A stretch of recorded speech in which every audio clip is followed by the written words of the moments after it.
Finally কিন্তু একটা coach মিললো, যেটা কিন্তু অ্যাকচুয়ালি হামসাফারের কোচ, বাদ বাকি কিন্তু সবই থার্ড এসি কোচ। B1-এ ঢুকছি, এই হচ্ছে থার্ড এসি কম্পোজিশন।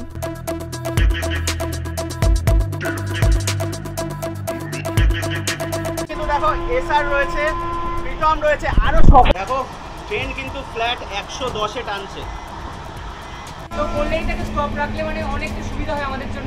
এই হচ্ছে দেখো কল্যাণী প্ল্যাটফর্ম, খুব স্লো যাচ্ছে কিন্তু গাড়ি। কমার্শিয়াল রানের প্রথম দিন, আর দেখো রানাঘাটে পুরো মানুষের দল। কেমন লাগছে?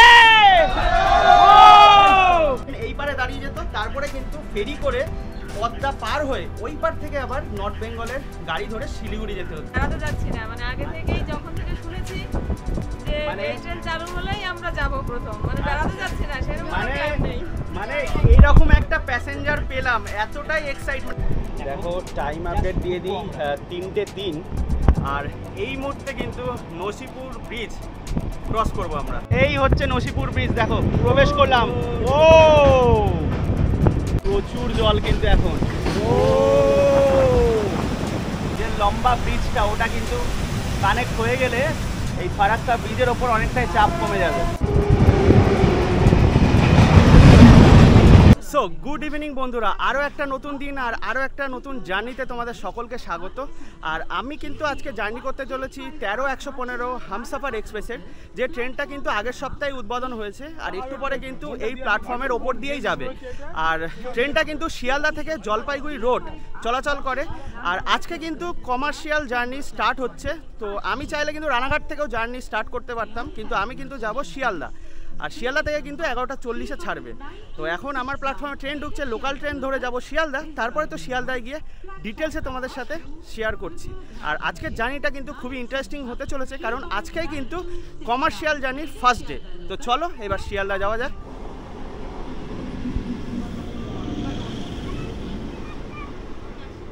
তো ফাইনালি পৌঁছে গেলাম কিন্তু শিয়ালদা স্টেশনে।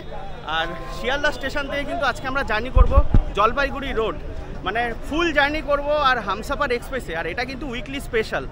আর হামসাফারের কোচ রয়েছে টোটাল 21টার মধ্যে কিন্তু 16টা রয়েছে থার্ড এসি, আর 2টো রয়েছে স্লিপার, আর 2টো রয়েছে জেনারেটর কোচ, আর একটা রয়েছে কিন্তু প্যান্ট্রেকার। তো টোটাল 21টা কোচ নিয়ে আজকে আমরা কিন্তু পুরো জলপাইগুড়ি রোড অবধি জার্নি করবো। আর এটা কিন্তু খুবই একটা হিস্টোরিক্যাল জার্নি হতে চলেছে, কারণ 65 বছর পর কিন্তু আবার এই ট্রেনটা চালু হয়েছে। এখন কিন্তু উইকলি স্পেশাল হিসাবে চলছে। মোটামুটি কিন্তু 20 কিলোমিটার যে ডিস্টেন্স সেটা কিন্তু এই পথে কমে যাবে। আর আরও কিন্তু যে হিস্ট্রি রয়েছে এই পথের, সব কিছু কিন্তু তোমাদের সাথে শেয়ার করবো। এখনই বলে ফেললে তো হবে না।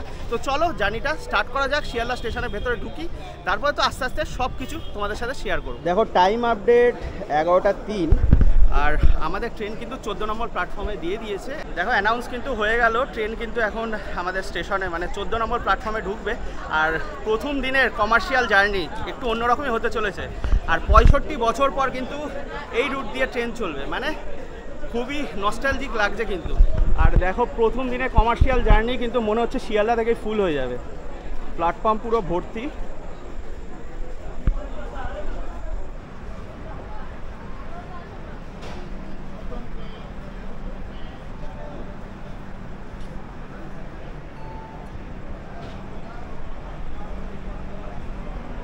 দেখো তোমাদের একটা কথা বলে দিই, ট্রেনটার কিন্তু স্লিপার কোচ যেটা রয়েছে সেটা কিন্তু একদম সামনে পড়বে, আর টোটাল 21টা কোচ রয়েছে, সেটা তো তোমাদের আগেই বললাম। আর একদম পেছনে কিন্তু 16 নম্বর কোচ রয়েছে। ফাইনালি কিন্তু একটা কোচ মিললো, যেটা কিন্তু অ্যাকচুয়ালি হামসাফারের কোচ, বাদ বাকি কিন্তু সবই থার্ড এসি কোচ। দেখো B5টা কিন্তু হামসাফারের কোচ রয়েছে। দেখো তোমাদের তো দেখালামই, এই ট্রেনটা কিন্তু হামসাফার এক্সপ্রেস, বাট হামসাফারের কোচ কিন্তু একটাই রয়েছে, বাইরে থেকে তোমাদের দেখিয়েছি। আর বাদ বাকি কিন্তু সবই থার্ড এসি কোচ। চলো তোমাদের থার্ড এসি কোচটা একটু দেখিয়ে দিই।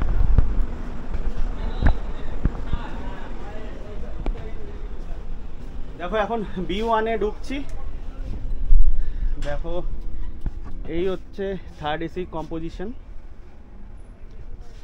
আর দেখো এখানে কিন্তু প্লাগ পয়েন্ট রয়েছে অনেক কটা, এদিকে 3টে রয়েছে, ওদিকে 3টে রয়েছে, একটা মিরর রয়েছে। আর এই সাইডে কিন্তু সাইড লোয়ার আর সাইড আপার, এইদিকেও দেখো ওপরে সাইড আপারে কিন্তু প্লাগ পয়েন্ট রয়েছে, আর তার সাথে কিন্তু সাইড লোয়ারেও রয়েছে। দেখো ব্র্যান্ড নিউ ট্রেন কিন্তু থার্ড এসির কোচ। এখানে কিন্তু তোমাদের সাথে ওয়াশরুমটা একটু শেয়ার করে দিই। দেখো এখানে কিন্তু একটা মিরর রয়েছে, তার সাথে কিন্তু একটা ওয়াশ বেসিন রয়েছে, আর এই ডান দিকে কিন্তু রয়েছে ওয়েস্টার্ন স্টাইল আর এদিকে ইন্ডিয়ান স্টাইল। তো দেখো পেছন দিক থেকে হেঁটে হেঁটে কিন্তু একদম সামনে, মানে স্লিপার কোচ দুটো কিন্তু সামনে পড়বে। তো আমার কিন্তু আজকে সিট রয়েছে S2-তে, S2 78 নাম্বার সিট আপার পড়েছে। তো সেখানে কিন্তু আমি উঠে যাব, অন্তত ব্যাগটা রাখবো, তারপরে তো টোটাল জার্নিটা তোমাদের সাথে শেয়ার করবো। আর আজকে কিন্তু ব্লগারদের মেলা, কারণ কমার্শিয়াল জার্নি কিন্তু আজকে স্টার্ট হচ্ছে। তো চলো এবার ট্রেনে উঠে পড়া যাক। আর আমার কিন্তু পড়েছে S2 78 নম্বর সিট, এই যে আপারে। তো এখানে ব্যাগটা রেখে দিই। তো দেখো ফাইনালি কিন্তু ট্রেন ছেড়ে দিল, আর দেখো ডট 11:40 বাজে, আর দরজায় অবস্থা দেখো ব্লগারদের ভিড়, তার মধ্যে তোমাদের সাথে শেয়ার করছি। দেখো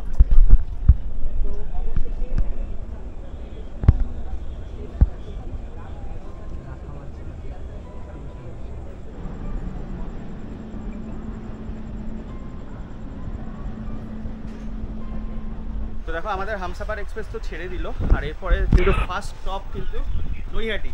আর আমি কিন্তু আমার সিটের দিকে এগিয়ে যাই, কারণ এক্ষুনি টিটি আসবে। যদি আমি সিটে বোর্ডিং চেক না করাই তাহলে কিন্তু আমার সিটটা ক্যান্সেল হয়ে যাবে। তো সেই কারণে কিন্তু সিটের দিকে এগিয়ে যাচ্ছে। দেখো ট্রেন তো ছেড়ে দিয়েছে, আর এখন কিন্তু ঢুকছি দমদম। আর এর আগে যতগুলো শিয়ালদা থেকে দার্জিলিং যাওয়ার ট্রেন, মানে এনজিপি যাওয়ার ট্রেন, সব ট্রেনই কিন্তু দমদমের পর বাঁ দিকে টার্ন নিয়ে দক্ষিণেশ্বরের যে ব্রিজ রয়েছে সেই ব্রিজ অতিক্রম করে ওই দিক দিয়ে চলে যায়। কিন্তু আজকে কিন্তু ডাইরেক্ট আমরা এই দিক দিয়ে যাব। আর দেখো বাঁ দিকেই পড়ছে দমদম।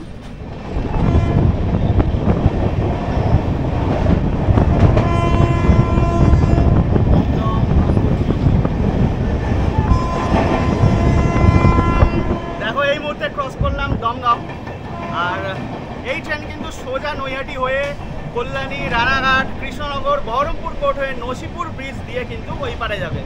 মানে একটা আলাদাই অনুভূতি। 65 বছর পর এই ট্রেনটা চালু হলো, আর 65 বছর আগে কি হিস্ট্রি ছিল এই ট্রেনটার সেটাও কিন্তু তোমাদের সাথে শেয়ার করবো। সব কিছু একবারে বলে দিলে তো হবে না, তো ট্রেনে যেতে যেতে কিন্তু গল্প হবে। আর দেখো সিট তো রিজার্ভেশন রয়েছে, আর জানি না কখন বসবো, কারণ এক্সাইটমেন্ট কিন্তু তুঙ্গে। আমার স্টেশনের ওপর দিয়ে কিন্তু এই ট্রেনটা যাবে, মানে নস্টালজিক ব্যাপার। এর আগে কিন্তু এই সাইড দিয়ে ট্রেন চলতো না, মানে জলপাইগুড়ি বা এনজিপি যাওয়ার ট্রেন চলতো না। এইটা হয়ে কিন্তু আমাদেরও খুব সুবিধা হলো। দেখো আজকে তো আমরা ফুল জার্নি করব, মানে শিয়ালদা থেকে উঠেছি, আমি তো একদম জলপাইগুড়ি রোড অবধি জার্নি করব। এর সাথে কিন্তু দেখো এসআর রয়েছে, প্রীতম রয়েছে, আরও সকলে রয়েছে কিন্তু এদিকে টোটাল ব্লগারে ভর্তি। আর আরও একটা কথা বলে দিই, এসআর কিন্তু থার্ড এসির টিকিট কেটেছিল, কিন্তু আলটিমেটলি কিন্তু আমাদের জায়গায় চলে এসছে। সে কারণটা ওর ব্লগে বলবে, তো ওর ব্লগটাও দেখো আর আমাকেও সাপোর্ট করো। আর আরও একটা কথা বলি, আমরা কিন্তু এই ট্রেনটার পুরো একদম দাবিদার, কারণ আমি রয়েছে কল্যাণী, মদনপুর, এদিকে পায়রাডাঙ্গা। আমরা জানি এই ট্রেনের কদর কতটা, কারণ আমরা আগাগোড়া চেষ্টা করেছি। আর আমার ঘাট পেরোলেই আমি রানাঘাটে চলে যাব। তো চলো সবাই এইভাবে এনজয় করতে করতে কিন্তু আমরা জার্নিটা কমপ্লিট করবো। টাইম আপডেট দিয়ে দিই 12:10, আর এখন কিন্তু আমরা ক্রস করছি ব্যারাকপুর। তো ব্যারাকপুর থেকে কারা কারা দেখছো সেটা তারা কিন্তু অবশ্যই কমেন্টে জানিও। আর এই মুহূর্তে দেখো এই যে ব্যারাকপুর ক্রস করছি।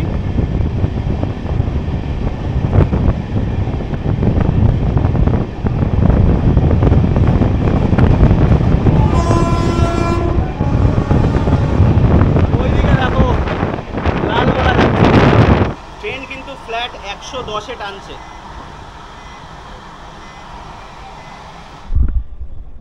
इसी के साथ 12:24 আর পৌঁছে গেলাম কিন্তু নৈহাটি জাংশন। দেখো পৌঁছে গেলাম কিন্তু নৈহাটি জাংশন। আর নৈহাটিতে আসার টাইম ছিল কিন্তু 18-তে, মানে 12:18-তে, আর একটু লেট করেছে, 12:27 বাজে। আর পুরীতে ছাড়ার কথা ফাইনালি নৈহাটি। আর এরপরে কিন্তু রুট টোটালি চেঞ্জ হবে। জয় বড় মা। তো দেখো ট্রেন তো লেটে ঢুকেছে, ট্রেন কিন্তু এক্ষুনি ডিপার্ট করবে, আর এরপরেই কিন্তু লাইনটা চেঞ্জ হয়ে যাবে, মানে আমাদের রানাঘাটের লাইন ধরবে।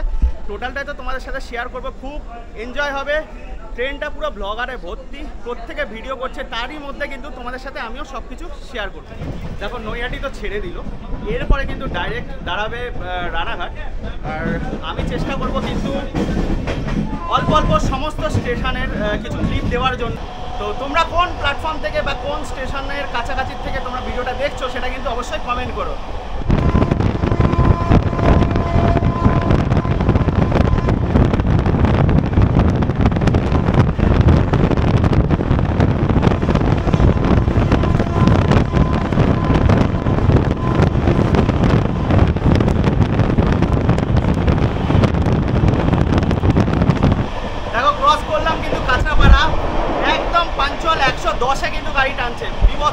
গাড়ি চলছে, আর এরপরে কিন্তু আসছে কল্যাণী। তো কল্যাণী থেকে কারা কারা দেখছো এই ভিডিওটা অবশ্যই কমেন্ট করো। আর কল্যাণীতে কিন্তু স্টপেজ নেই, এইটা কিন্তু ভিডিওতেই বলছি, কল্যাণীতে স্টপেজ নেই। কল্যাণীতে কিন্তু এমস রয়েছে, তার সাথে কিন্তু এডুকেশনাল হাব রয়েছে এত বড়, মানে কলকাতার পরে সব কিছু কিন্তু কল্যাণীতে রয়েছে। তো কল্যাণীতে কিন্তু একটা স্টপেজ সকলেই দাবি করছে। তোমরা কি মনে করছো তোমরা কিন্তু অবশ্যই কমেন্টে জানিও। এই ভাই কিন্তু কল্যাণী থেকে, কল্যাণী থেকে কি বলছো বলো? তো কল্যাণীতে একটা স্টপ রাখলে মানে অনেকটা সুবিধা হয় আমাদের জন্য, কারণ প্রথমত যেহেতু নৈহাটিতে স্টপ রয়েছে, কল্যাণীতে থাকা উচিত একটা স্টপ। তো আমরা আশা করি কল্যাণীতে পরবর্তীতে স্টপটা দিয়ে দেয়। বুঝতেই পারছো কল্যাণীর থেকে যারা, তারা কিন্তু অবশ্যই চাইছে যে একটা স্টপেজ কল্যাণীতে। তো তোমরা কি মনে করছো অবশ্যই কমেন্ট করো। সব কিছুই তো বলে দিচ্ছি, আর এবার কিন্তু কল্যাণী ঢুকছে, তোমাদের সাথে প্ল্যাটফর্মটা শেয়ার করবো। তো আমি যেটা ভেবেছিলাম কল্যাণীতে মেন লাইন দিয়ে টানবে, মেন লাইনে মালগাড়ি থাকার কারণে কিন্তু কল্যাণীতে ক্রসিং করাচ্ছে, মানে ঢোকার সময়ও ক্রসিং 1 নম্বর প্ল্যাটফর্মে, আবার বেরোনোর সময়ও কিন্তু ক্রসিং। তো যাই হোক, এখন কিন্তু আমরা 1 নম্বর প্ল্যাটফর্ম দিয়েই কল্যাণী ক্রস করবো। এই মুহূর্তে কিন্তু কল্যাণী প্রবেশ করলাম। বন্ধুরা স্লো যাচ্ছে কিন্তু ট্রেন, খুবই স্লো যাচ্ছে ট্রেনটি।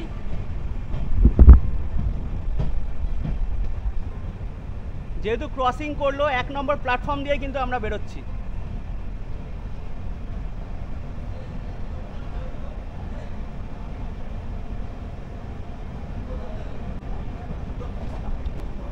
এই হচ্ছে দেখো কল্যাণী প্ল্যাটফর্ম, খুব স্লো যাচ্ছে কিন্তু গাড়ি। কি মনে হয় কল্যাণীতে কি নেক্সট টাইম স্টপেজ পাবে? তো তোমরা কিন্তু কমেন্টে অবশ্যই জানিও, কারণ কল্যাণীতে স্টপেজ পাওয়ার জন্য কিন্তু প্রচুর যারা রেল ফ্যান রয়েছে তারা কিন্তু চেষ্টা চালাচ্ছে। আর তোমরা কিন্তু কমেন্টে লিখো। আর দেখো প্ল্যাটফর্ম অলরেডি ক্রস করছি।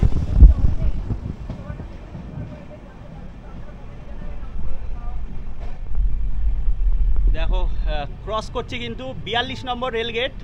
আমি কিন্তু এই রেল গেট দিয়ে সচরাচর যাওয়া আসা করি। এই হচ্ছে 42 নম্বর রেল গেট। হ্যালো, হ্যাঁ এই মদনপুর ঢুকবো। হ্যাঁ ঠিক আছে।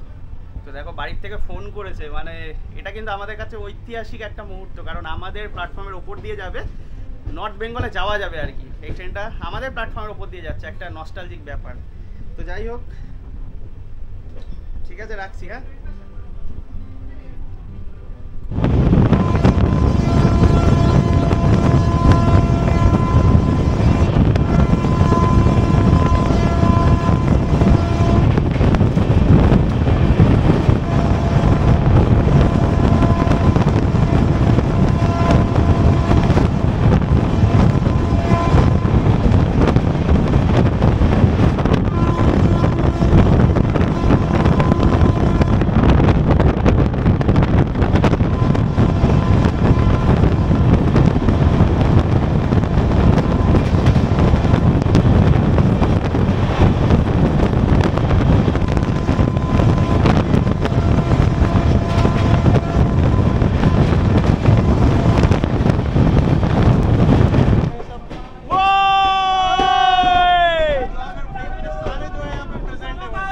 প্রচুর ব্লগার কিন্তু রানাঘাটেও রয়েছে, ভর্তি ভর্তি।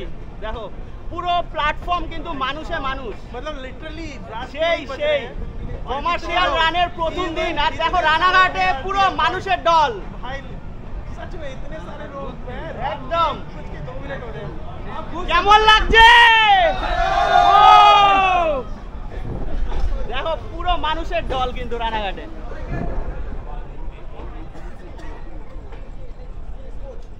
পুরো প্ল্যাটফর্ম কিন্তু মানুষে মানুষ। তো দেখো টাইম আপডেট দিয়ে দিই, 1:03, আর ট্রেনের ঢোকার কথা ছিল কিন্তু 12:50-এ, আর ছাড়ার কথা 12:52-তে।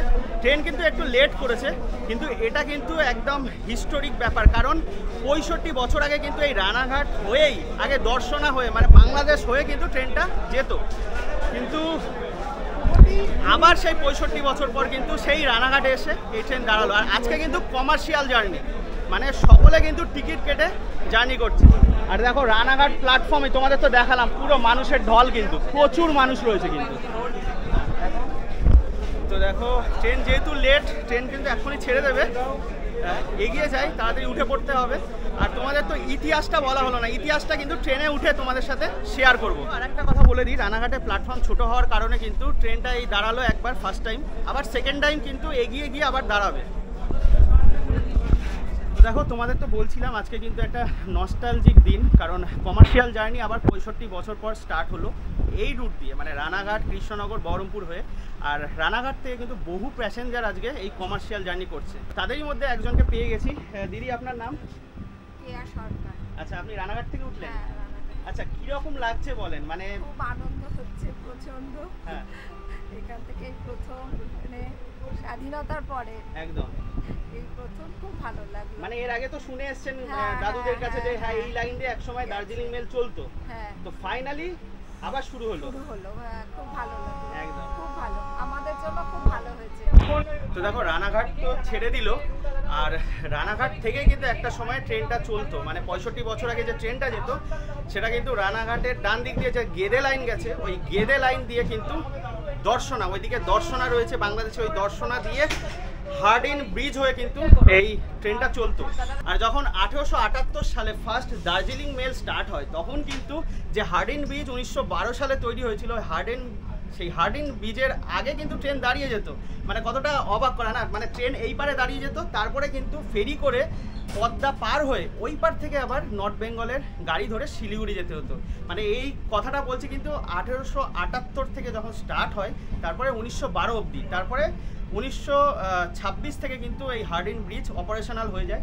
তখন কিন্তু আবার ডাইরেক্ট এই দর্শনা হয়ে মানে বাংলাদেশ হয়ে নর্থ বেঙ্গলে গাড়ি যেত। আর তারপরে তো প্রায় 65 বছর পর আবার শুরু হলো। মানে এটা কিন্তু খুবই হিস্টোরিক একটা জার্নি আমরা করছি। তো রানাঘাট তো ছেড়ে দিয়েছে, 5-7 মিনিট লেটে চলছে ট্রেন। আর সামনে আসবে কালীনারায়ণপুর, যেটা কিন্তু চূর্ণী নদীর উপরে একটা ব্রিজ রয়েছে, সেই ব্রিজ ক্রস করে আমরা কালীনারায়ণপুর ঢুকবো। ক্রস করছি আমরা চূর্ণী নদী, চূর্ণী রিভার ব্রিজ। এই মুহূর্তে কিন্তু কালীনারায়ণপুর আমরা ক্রস করছি।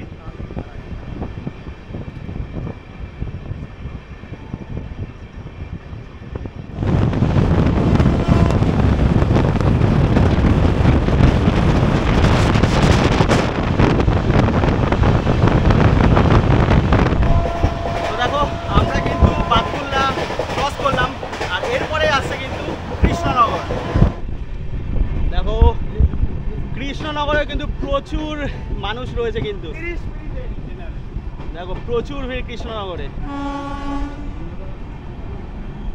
রানাঘাটে যেমন ভিড় দেখেছি, সায়কের সাথে দেখা হয়ে গেল। দেখো রানাঘাটের মতো কিন্তু কৃষ্ণনগরে প্রচুর প্যাসেঞ্জার। আর সায়ক দেখো দেখা করার জন্য পুরো ছুটে ছুটে আসছে। এই যে দেখো সায়ক, কেমন লাগছে বলো? আমি যেতে পারছি না, এটা সত্যি খুব খারাপ লাগছে।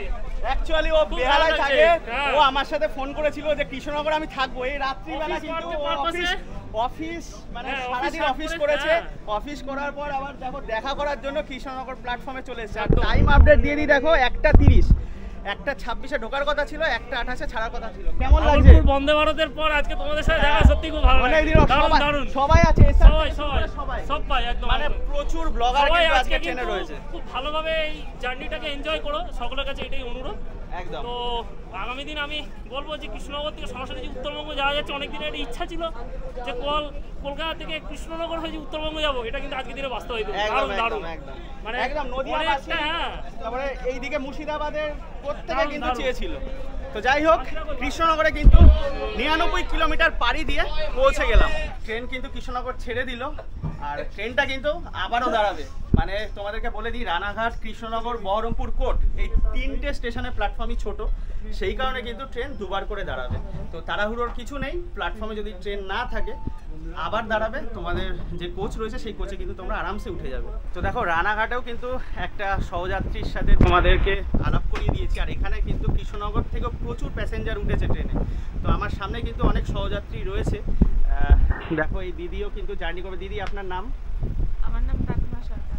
আচ্ছা, আপনি কৃষ্ণনগর থেকে তো বোর্ড করলেন, হ্যাঁ। কেমন লাগছে? মানে ফার্স্ট কমার্শিয়াল জার্নি, আর আপনি কত দূর জার্নি করবেন? আমরা এনজিপি যাব, আমরা এই ট্রেনেই ফেরত আসবো, মানে বেড়াতে যাচ্ছি না। মানে আগে থেকেই যখন থেকে শুনেছি যে এই ট্রেন চালু হলেই আমরা যাব প্রথম, মানে বেড়াতে যাচ্ছি না, সেরকম কোনো প্ল্যান নেই। মানে এইরকম একটা প্যাসেঞ্জার পেলাম, এতটাই এক্সাইটমেন্ট। আরে আমরা তো কাজের জন্য, মানে ভিডিওর জন্য, তোমাদেরকে আনন্দ দেওয়ার জন্য এসেছি, কিন্তু এরকম প্যাসেঞ্জার, মানে রেল ফ্যানও বলতে পারি, এছাড়াও মানে এই ট্রেনেই যাবে আবার এই ট্রেনে ব্যাক করবে, মানে অসাধারণ। আচ্ছা, এই দাদারাও কিন্তু একদম এক্সাইটমেন্টের সাথে জার্নি করছে। দেখো, ভিডিও করতে করতে কিন্তু এক্সাইটমেন্টে তোমাদের সাথে ইনফরমেশনই শেয়ার করা হয়নি। অ্যাকচুয়ালি কিন্তু শিয়ালদা থেকে জলপাইগুড়ি রোড এই ফুল জার্নি যদি কেউ করো, তোমাদের কিন্তু স্লিপার কোচের ভাড়া পড়বে 385 টাকা, আর যদি থার্ড এসিতে জার্নি করো তাহলে কিন্তু তোমাদের ভাড়া পড়বে 1050 টাকা। আর দেখো, অনেকেই হয়তো দার্জিলিং ঘুরতে যাবে, তাদের জন্য এনজিপিটাই কিন্তু পপুলার, অনেকে এনজিপিতে নেমে যায়। এখানে কিন্তু কয়েকটা প্ল্যাটফর্ম থেকে আমি এনজিপির যে ফেয়ার, সেই ফেয়ারটা তোমাদেরকে শেয়ার করছি। শিয়ালদা থেকে এনজিপির ফেয়ার কিন্তু পড়বে 370 টাকা স্লিপারে, আর এছাড়াও তোমরা যদি থার্ড এসিতে জার্নি করো তাহলে কিন্তু 1005 টাকা পড়বে থার্ড এসিতে। কেউ যদি রানাঘাট থেকে জার্নি করো তাহলে তোমাদের স্লিপার কোচের ভাড়া পড়বে এনজিপি অবধি 325 টাকা, আর থার্ড এসির ভাড়া পড়বে কিন্তু 875 টাকা। আর তোমাদের সাথে কৃষ্ণনগরের ভাড়াটাও কিন্তু শেয়ার করছি। কৃষ্ণনগরের ভাড়া কিন্তু পড়বে স্লিপার কোচে 315 টাকা, আর 850 টাকা পড়বে কিন্তু থার্ড এসিতে। দেখো, সম্পূর্ণ যদি জার্নি করো তাহলে শিয়ালদা থেকে জলপাইগুড়ি রোডের মাঝে কিন্তু 13টা টোটাল প্ল্যাটফর্ম পড়বে। তো কৃষ্ণনগর অবধি তো তোমাদের সাথে শেয়ার করলাম, এবার একটু আমার সিটের দিকে যাওয়া যাক। তো দেখো, কৃষ্ণনগর কভার করার পর কিন্তু আমি সিটে চলে গেছিলাম, একটু রেস্ট নিচ্ছিলাম। আর এই মুহূর্তে দেখো, টাইম আপডেট দিয়ে দিই, 2:43। আমরা কিন্তু বহরমপুর কোর্ট ঢুকছি, 5-7 মিনিট মতো লেট। অ্যাকচুয়ালি দেখো, বহরমপুর কোর্ট স্টেশন ঢুকেও গেছি, অন্ধকার ঢুকে গেলাম। দেখো, এই হচ্ছে বহরমপুর কোর্ট।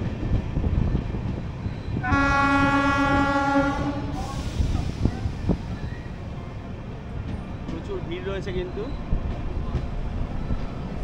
দেখো, বহরমপুর কোর্ট স্টেশনেও কিন্তু প্রচুর মানুষ রয়েছে, কিন্তু ভিডিও করছে। হাই, দেখো, প্রচুর মানুষ।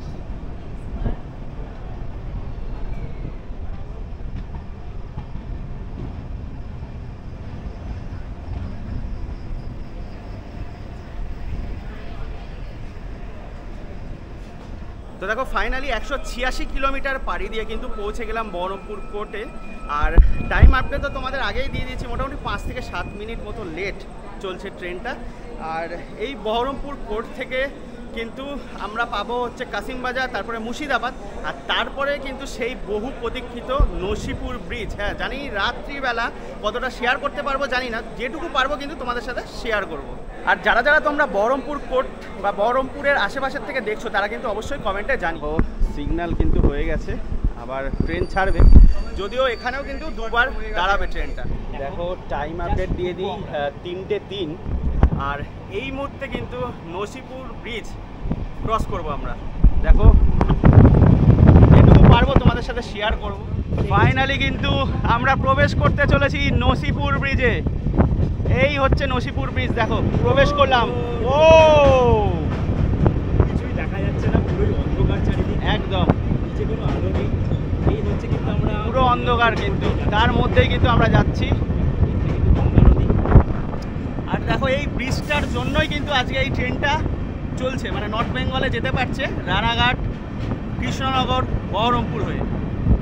সিরিয়াসলি এই ট্রেনটার জন্যই এদিককার মানুষজন কানেক্ট হয়ে গেছে। এই রুটে আগেই ট্রেন চালু হয়ে গেছিলো, শুধু এই একটা এক্সপ্রেস ট্রেন এনজিপির মতো দরকার ছিল পাহাড়প্রেমী মানুষের জন্য, আর সেটা পেয়ে গেল ব্যাস। আর দেখো পৌঁছে গেলাম কিন্তু আজিমগঞ্জ। এখানে কিন্তু ভালোই বৃষ্টি হয়েছে, দেখো প্ল্যাটফর্ম ভিজে। তো দেখো টোটাল কিন্তু 203 কিলোমিটার পাড়ি দিয়ে আমরা কিন্তু চলে আসলাম আজিমগঞ্জ জাংশন। আর এই আজিমগঞ্জে কিন্তু ট্রেন মেকআপ করে দিল, মানে আজিমগঞ্জে ঢোকার কথা কিন্তু 3:15 আর 3:20 ছাড়ার কথা, সেখানে দেখো এখন বাজে 3:13 আর 3:20 তো ছেড়ে যাবে। মানে ট্রেন টাইমে ঢুকে গেল আজিমগঞ্জ, এতক্ষণ লেটে চলছিল। আর এরপরে তো মোটামুটি টাইমেই আশা করছি ট্রেন পৌঁছাবে আমাদের যে ডেস্টিনেশন সেখানে। আর দেখো মেন জায়গা তো তোমাদের সাথে শেয়ার করলাম যে নসিপুর ব্রিজ দিয়ে আমরা আজিমগঞ্জ ঢুকলাম, এরপরে কিন্তু একটু রেস্ট নেব। দেখো এই সাইডে কিন্তু ভাগীরথী বয়ে চলেছে আমাদের কলকাতার দিকে, যথেষ্ট পরিমাণে জল রয়েছে কিন্তু এখন। আর ওই সাইডে কিন্তু NH12, দেখো আস্তে আস্তে কিন্তু NH12 আমাদের ফারাক্কা ব্রিজের ওপর দিয়ে কানেক্ট করছে।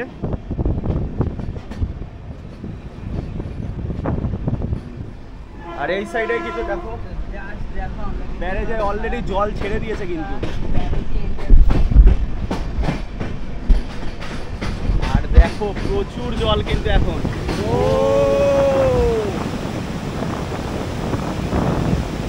প্রতিটা কিন্তু ব্লক গেট খুলে দিয়েছে দেখো।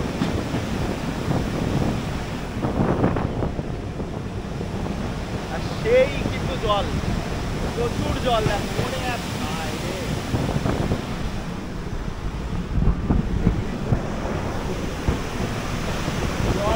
জল, প্রচুর জল কিন্তু। দেখো এইদিকে NH12, আর ওই সাইডে কিন্তু দেখো যে লম্বা ব্রিজটা ওটা কিন্তু কানেক্ট হয়ে গেলে এই ফারাক্কা ব্রিজের ওপর অনেকটাই চাপ কমে যাবে।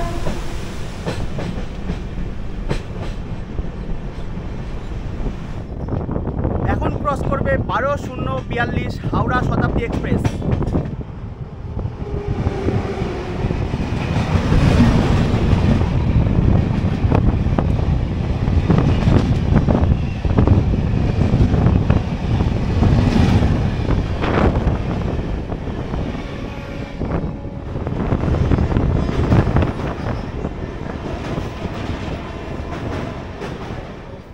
কিন্তু পৌঁছে গেলাম NJP নিউ জলপাইগুড়ি স্টেশন। নম্বর প্ল্যাটফর্মে ট্রেন দিয়েছে। দেখো টোটাল 553 কিলোমিটার পাড়ি দিয়ে এখন কিন্তু আমরা পৌঁছে গেছি NJP। আর এরপরে কিন্তু জলপাইগুড়ি রোড মানে লাস্ট স্টপেজ, আমরা কিন্তু লাস্ট স্টপেজ অবধি যাত্রা করব। আর টাইম আপডেট দিয়ে দিই, দেখো 10:21, ট্রেনটার টাইম ছিল কিন্তু 10:10-এ ঢোকার কথা, 10:20-তে ছাড়ার কথা। তো দেখো আমি তো জলপাইগুড়ি রোড অবধি জার্নি করব, সম্পূর্ণ জার্নি করব। তবে এখন কিন্তু NJP স্টেশনে ট্রেন এসে দাঁড়িয়েছে আর অনেকটাই লেট করছে, আর প্রত্যেকে এডিট অলরেডি শুরু করে দিয়েছে। আমি ভাবছি এই জলপাইগুড়ি মানে নিউ জলপাইগুড়ি স্টেশনেই আমি ব্লগটা শেষ করে দেব। আশা করছি এই সম্পূর্ণ ভিডিওটা তোমাদের ভালো লেগেছে। তো যদি ভালো লেগে থাকে লাইক শেয়ার কমেন্ট করতে ভুলো না, আর চ্যানেলটা তো অবশ্যই সাবস্ক্রাইব করো এরকমই আরও ইন্টারেস্টিং ইনফরমেটিভ ভিডিও পাওয়ার জন্য। তো দেখা হচ্ছে নেক্সট ভিডিওতে, ততক্ষণের জন্য ভালো থেকো, সুস্থ থেকো, আর চ্যানেলটা সাবস্ক্রাইব করে জুড়ে থেকো।